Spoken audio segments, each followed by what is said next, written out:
Genesis 32. Jacob also went on his way, and the angels of God met him. When Jacob saw them, he said, "This is the camp of God." So he named that place Mahanaim. Jacob sent messengers ahead of him to his brother Esau in the land of Seir, the country of Edom. He instructed them, "This is what you are to say to my lord Esau. Your servant Jacob says, I have been staying with Laban and have remained there till now. I have cattle and donkeys, sheep and goats, male and female servants. Now I am sending this message to my lord, that I may find favor in your eyes." When the messengers returned to Jacob, they said, "We went to your brother Esau, and now he is coming to meet you, and 400 men are with him." In great fear and distress Jacob divided the people who were with him into 2 groups, and the flocks and herds and camels as well. He thought, if Esau comes and attacks one group, the group that is left may escape. Then Jacob prayed, "O God of my father Abraham, God of my father Isaac, Lord, you who said to me, 'Go back to your country and your relatives, and I will make you prosper,' I am unworthy of all the kindness and faithfulness you have shown your servant. I had only my staff when I crossed this Jordan, but now I have become 2 camps. Save me, I pray, from the hand of my brother Esau, for I am afraid he will come and attack me, and also the mothers with their children. But you have said, I will surely make you prosper, and will make your descendants like the sand of the sea, which cannot be counted." He spent the night there, and from what he had with him he selected a gift for his brother Esau: 200 female goats and 20 male goats, 200 ewes and 20 rams, 30 female camels with their young, 40 cows and 10 bulls, and 20 female donkeys and 10 male donkeys. He put them in the care of his servants, each herd by itself, and said to his servants, "Go ahead of me, and keep some space between the herds."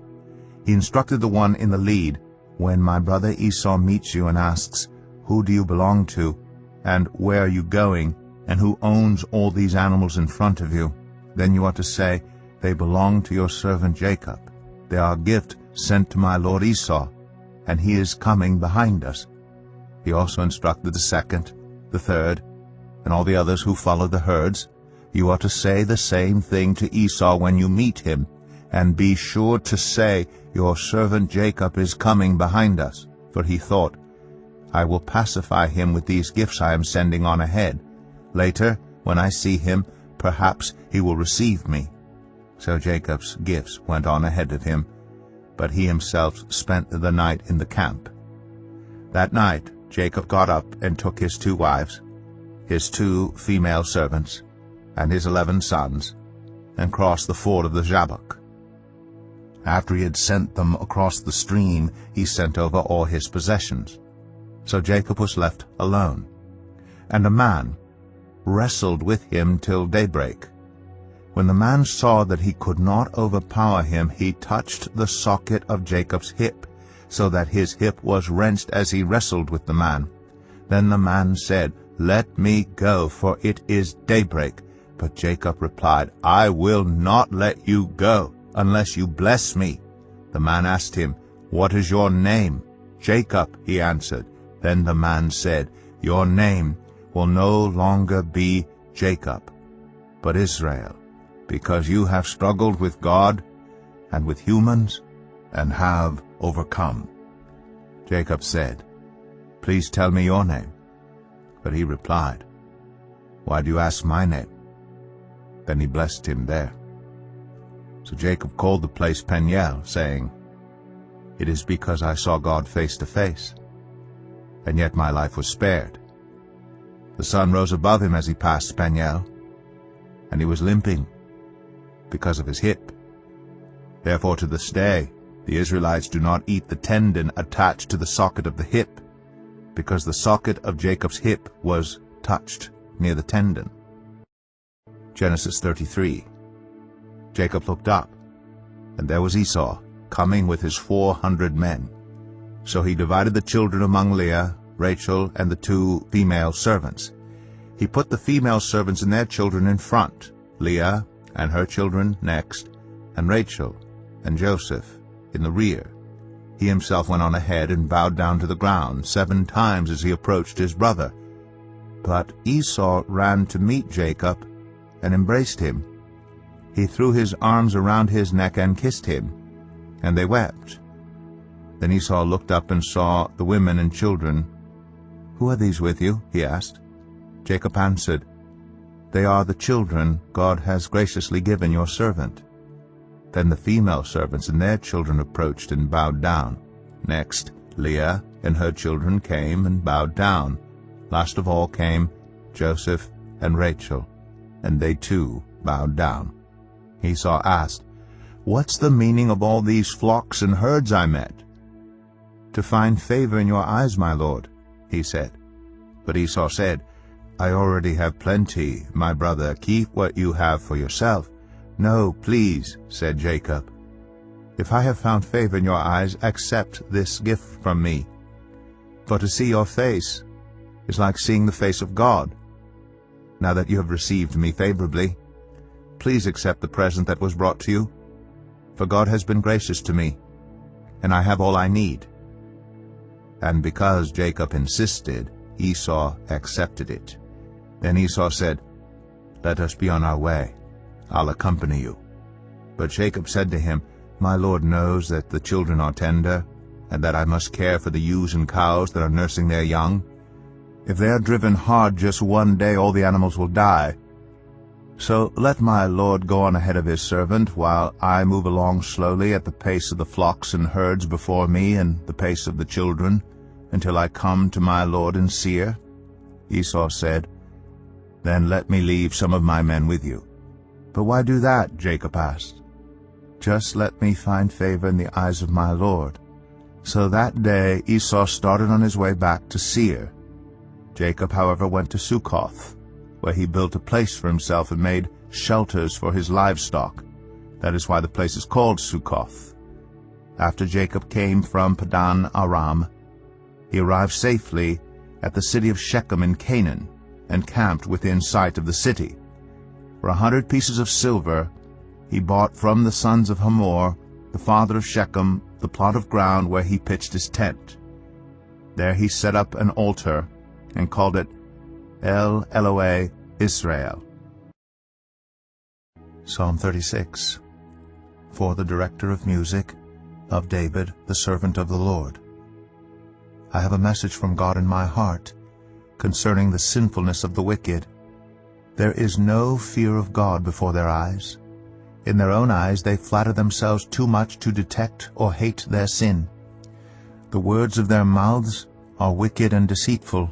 They fail to act wisely or do good. Even on their beds they plot evil. They commit themselves to a sinful course, and do not reject what is wrong. Your love, Lord, reaches to the heavens, your faithfulness to the skies. Your righteousness is like the highest mountains, your justice like the great deep. You, Lord, preserve both people and animals. How priceless is your unfailing love, O God! People take refuge in the shadow of your wings. They feast on the abundance of your house. You give them drink from your river of delights, for with you is the fountain of life. In your light we see light. Continue your love to those who know you, your righteousness to the upright in heart. May the foot of the proud not come against me, nor the hand of the wicked drive me away. See how the evildoers lie fallen, thrown down, not able to rise.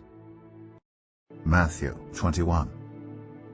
As they approached Jerusalem and came to Bethphage on the Mount of Olives, Jesus sent 2 disciples, saying to them, "Go to the village ahead of you, and at once you will find a donkey tied there, with her colt by her. Untie them and bring them to me. If anyone says anything to you, say that the Lord needs them, and he will send them right away."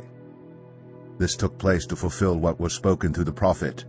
"Say to daughter Zion, see, your king comes to you, gentle and riding on a donkey, and on a colt, the foal of a donkey."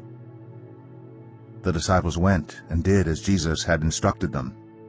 They brought the donkey and the colt, and placed their cloaks on them for Jesus to sit on. A very large crowd spread their cloaks on the road, while others cut branches from the trees and spread them on the road. The crowds that went ahead of him and those that followed shouted, "Hosanna to the Son of David! Blessed is he who comes in the name of the Lord! Hosanna in the highest heaven!"